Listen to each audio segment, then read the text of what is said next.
Non veg ஹோட்டலா? டேய் பிரபு, உன் கல்யாணத்தை சாக்கா வச்சு இந்த பையன் தின்னு கொளுத்துறான் போல இருக்கேடா. என்ன மச்சான் அப்படி பார்த்துட்டு இருக்க? வா போலாம். என்ன சாமி, இன்னைக்கு கிருத்திகேடா, நீ பாட்டுக்கு நான்வெஜ் ஹோட்டல் கூட்டிட்டு வந்திருக்க.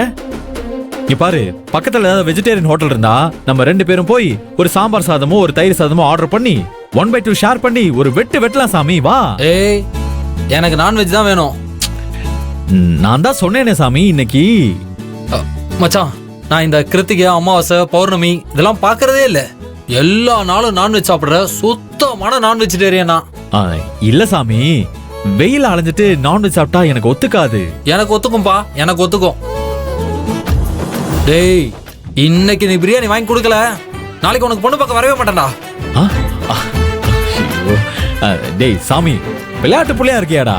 உங்ககிட்ட எனக்கு பிடிச்சதே இந்த நகைச்சுவை உணர்வு தான். உனக்கு இப்ப என்ன, பிரியாணி தானே வேணும்?